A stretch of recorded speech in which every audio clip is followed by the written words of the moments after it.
Break के बाद स्वागत है आपका। टाइम्स ऑफ इंडिया का जो ये ताजा सर्वे है इसने कई सवाल खड़े कर दिए। सवाल ये भी उठता है कि क्या 2014 के चुनावों से पहले अरविंद केजरीवाल मोदी को कड़ी टक्कर देने की स्थिति में होंगे। अरविंद केजरीवाल और नरेंद्र मोदी, इन दोनों में से पीएम पद का बेहतर उम्मीदवार कौन होगा। हमने देश के अलग अलग राज्यों में, अलग अलग शहरों में लोगों से बातचीत की है। आइए देखते हैं, खुद डायरेक्ट लोगों से सुनिए कि वो क्या कह रहे हैं। बिल्कुल आम आदमी पार्टी अच्छी है, नई पार्टी को आना चाहिए। बहुत अच्छा काम करेगा। बिजली पानी का इन्होंने कितना और सख्ती कर रहा है। He is right, he must come. बहुत खराब होगा, बहुत ज़्यादा होगा। चाहे कांग्रेस हो या बीजेपी हो, इनका खेल खराब है, क्योंकि ये एक ही तरीके से एक ही डरे पे चलने वाले हैं। केजरीवाल अलग तरीके का काम कर रहे हैं। जन लोकपाल विधेयक ये उन्होंने लागू किया, यही एक बहुत बढ़िया काम है इनका। यस, ऑब्वियसली गेम चेंज हो सकता है। बल्कि आप ये कहें कि केजरीवाल ने जो 300 का टारगेट है कि मैं 300 सीट पर लड़ूंगा, तो मुझे ये लगता है कि 250 सीट पर वो जीत सकते हैं, इसलिए कि उन्होंने एक कॉमन मैन की बात की है। और जी के बारे में कहना चाहूँगा, जैसे कि उनकी पार्टी ने 10 महीने के अंदर इतनी सीटें ले आई, उसके बाद फिर जो वो वादा कर रहे हैं उन वादों को उन्होंने निभाया। इससे लोग बहुत ही उनके तरफ आ रहे हैं और लोग इस बात को समझ रहे हैं कि अरविंद केजरीवाल जी काम करने वाले आदमी। मैं तो नहीं सपोर्ट करता इसको। मैं क्यों करूँ इसको, तो नई पार्टी, मैं तो करूँगा अपनी पार्टी को। देखेंगे, अभी देखते हैं क्या करते हैं इन लोग। वादा करना तो हर पार्टी करती है, कर पाती है क्या वो? ये भी तो इसी देश की पार्टी, ये भी वैसे ही निकलेगी। दिल्ली में तो उन्होंने काम बढ़िया किया है, पर अभी नेशनल लेवल पे अगर देखा जाए तो उनके पास पॉलिटिकल एक्सपीरियंस अभी नहीं है, जो वो लैक करते हैं। जो अभी दूसरी पार्टी जैसे बीजेपी वगैरह के पास बढ़िया मैन पावर, मतलब पॉलिटिकल एक्सपीरियंस वाले लोग हैं। ये तो बहुत जल्दी होगा कहना अभी इस समय, क्योंकि अभी अभी तो आए हैं राजनीति में लोग। जो काम कैसे किया जाता है इनको पता थोड़ी ना अभी आम लोग को। ठीक है, दिशा इनकी सही है, लेकिन आगे क्या होगा कोई भविष्य के घर में कोई बता नहीं सकता अभी। अभी आम आदमी नया नया आया है सत्ता में, तो अभी 2-3 महीने तो अभी को काम करेगा। 2-3 महीने बाद देखेंगे ये डिसीजन क्या होता है। जो आने वाले इलेक्शन है तो अभी 4-5 महीने बाद ही होने हैं ना, तब तक क्या बनता है क्या नहीं बनता है वो तो अलग की बात है।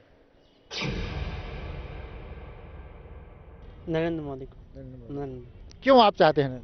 क्योंकि नरेंद्र मोदी मंझे हुए खिलाड़ी हैं, बहुत दिन से कर रहे हैं, 10-12-15 साल से राजनीति में हैं। और अरविंद केजरीवाल अभी नए नए आए हैं। नरेंद्र मोदी को उनको देख के लगता है कि नहीं भाई कुछ करेंगे, उनसे देख के लगता है कि नहीं वो आदमी कोई कुछ करने वाले जो देश को आगे बढ़ा सकते हैं। बाकी सब तो बस ठीक ठाक है, लेकिन उनको देख के लगता है कुछ करेंगे। जो मौका और परिस्थिति अभी है उस हिसाब से जो है अभी केजरीवाल जी को जो है बहुत ही लोकप्रिय हैं, पूरे भारत में लोकप्रिय हैं। बिहार की तो बात छोड़िए। नरेंद्र मोदी को, हाँ नरेंद्र मोदी को चुनेंगे हम। कहाँ से वो राजनीति में पूरे परिपक्व हैं। ये अरविंद केजरीवाल अभी उभरता हुआ सितारे हैं। राजनीति ऐसे नहीं होता है। राजनीति के लिए पहले आप किसी के अंडर में जाके कुछ सीखिए, उसके बाद राजनीति करिए। तो नहीं लगता कि आम आदमी पार्टी को बिहार में कुछ खासा समर्थन मिलेगा, क्योंकि जो पार्टी अपना ट्रेंड कांग्रेस को समर्थन से अपना सरकार बना ली। तो ये 3 जगह की राय हमने आपको दिखाई, दिल्ली, लखनऊ और पटना। दिल्ली में तो सब आपकी बात कर रहे हैं।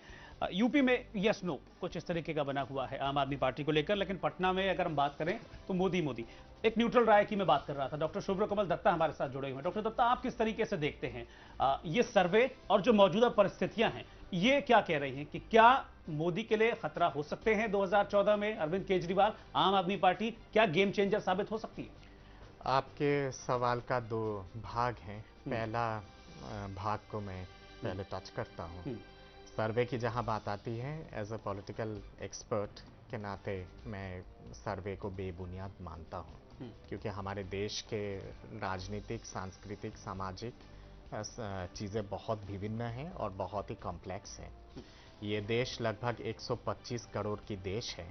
आपको अगर एज ए सैम्पल सर्वे भी हिसाब से अगर आपको जक्सटापोलेट करना है उस चीज़ को, मतलब एक सैम्पल सर्वे लेके फिर पूरे देश के परिप्रेक्ष्य में अगर वो चीज़ बताना है, तो मेरा मानना है कि इतने विशाल देश जहाँ पे 125 करोड़ के आसपास की आबादी है, वहाँ पे कम से कम आपको 1-1.5-2 करोड़ सैम्पलिंग की ज़रूरत होती है।